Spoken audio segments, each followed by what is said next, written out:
அமமுக பொதுச் செயலாளர் டிடிவி தினகரன் செய்தியாளர்களை சந்திக்கிறார். அதனை நேரலையில் பார்க்கலாம்.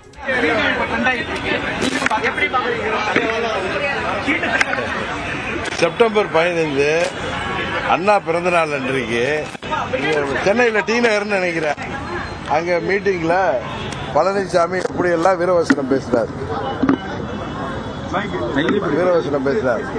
நான் தன்மானம் மிக்கவன், எங்களுக்கு ஆட்சி அதிகாரம் எல்லாம் முக்கியம் இல்ல, வெற்றி தோல்வி எல்லாம் பெருசு இல்ல, எங்களுக்கு தன்மானம் தான் முக்கியம்னு பயங்கர சவுண்ட் விட்டார். பத்தாவதுக்கு பத்திரிகைகள்லயும் ஊடகத்திலையும் அவர் ஏதோ அவருடைய அந்த எழுச்சி பயணத்தை தள்ளி வைத்திருக்கிறதுக்கு காரணங்கள் போட்டதை கோச்சிக்கிட்டாரு.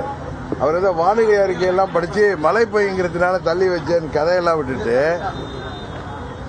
டெல்லிக்கு போய் நமது துணை ஜனாதிபதி அவர்களை பார்த்துட்டு இரவு ஹோம் மினிஸ்டரை சந்திச்சிருக்காரு. இது ஏற்கனவே ஊடகத்தில் வந்துச்சு, அவர் ஹோம் மினிஸ்டரை அவரை அழைத்திருக்கிறாரு, அதுக்காக போறாருன்ட்டு. இதுக்கு எதுக்கு இவ்வளோ இப்படியெல்லாம் பொய் சொல்லி யாரை ஏமாத்த பார்க்கிறார்? நான் எப்பயும் சொல்றேன், தமிழ்நாட்டு மக்களையும் மற்ற அரசியல் கட்சியை சேர்ந்தவர்களையும் இனிமேலும் பழனிசாமி ஏமாற்ற முடியாது. இன்னும் ஹோம் மினிஸ்டரை போய் பார்த்துட்டு அது கூட்டணியில் இருக்கீங்க. ஹோம் மினிஸ்டர் ஓப்பனா இங்க வந்து சென்னையில் ஏப்ரல் 11 இவரை கூட்டணியில் சேர்த்து அறிவிச்சுட்டு டெல்லிக்கு போறாரு.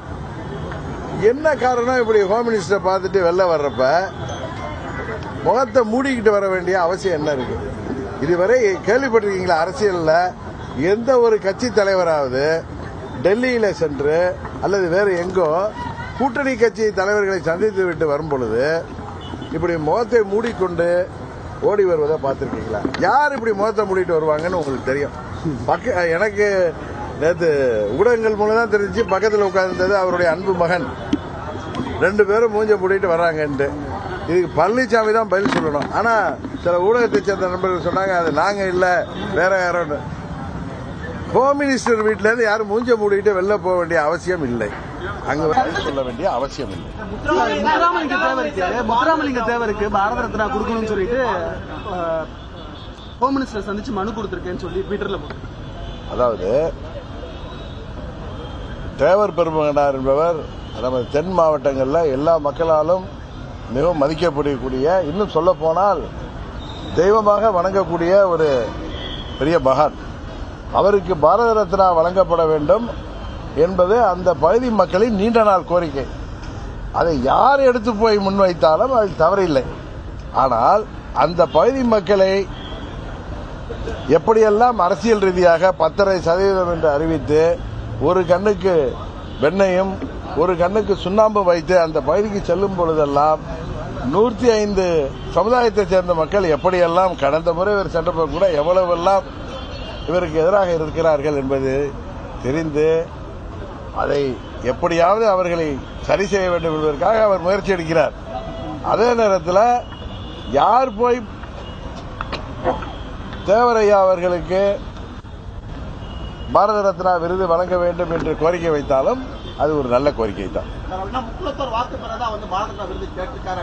அவர் சொல்ற மாதிரியே தன் தமிழ்நாட்டில் வசிக்கிற மக்கள்லாம் ஒன்றும் முட்டாள்கள் இல்லை. இதே மாதிரி முகமூடி கொள்ளையர்கள் எல்லாம் பார்த்து அவர்கள் ஏமாற மாட்டார்கள். அடுத்த கட்டமா உங்களுடைய செயல்பாடு கூட்டணி, அதான் தன்மானம் மிக்க தலைவர் 15ஆம் தேதி இரவு 8 மணிக்கு சொல்லியிருக்காரு. 16ஆம் தேதி இரவு 8 மணிக்கு அவர் தன்மானம் மிக்க தலைவர் எப்படி வெளியில வந்தாருங்கிறது உங்களுக்கு தெரியும். அடுத்த கட்டமா உங்களோட செயல்பாடு பொறுத்திருங்க, டிசம்பர் மாதம் வரை பொறுத்திருங்கள். ஒன்றை மாற்றம் சொல்கிறேன், அம்மா மக்கள் முன்னேற்ற கழகம் இந்த தேர்தலில் போட்டியிடுகிற கூட்டணி எந்த கூட்டணியில் இடம்பெறுகிறதோ அதுதான் வெற்றி கூட்டணி, உறுதியாக ஆட்சி அமைக்கின்ற கூட்டணியாக இருக்கும் என்பதை மாத்திரம் சொல்றேன். செங்கோட்டையன் திரு ஓபிஎஸ் டிடிவி ஆகியோரெல்லாம் ஒரே மேடையில சந்திக்கிறதுக்கான வாய்ப்பு இருக்கா? உறுதியாக இருக்கிறேன்.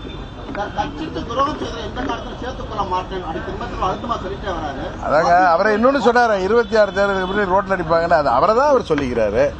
இப்ப அவர் என்ன சொல்றாரு, பாஜகவுக்கு நான் ரொம்ப நன்றியோட இருப்பேன்னு. 2017 சட்டமன்றத்தில் திமுக கொண்டு வந்த நம்பிக்கையில்லா தீர்மானத்தை காப்பாற்றியவர்கள் இங்க கூட பார்த்திபன் வந்திருக்கார், எங்க கூட இருக்கிற பார்த்திபன் வந்திருக்கார், சட்டமன்ற உறுப்பினர். இந்த 18 பேர் உள்ளடக்கிய 122 பேர் தான்.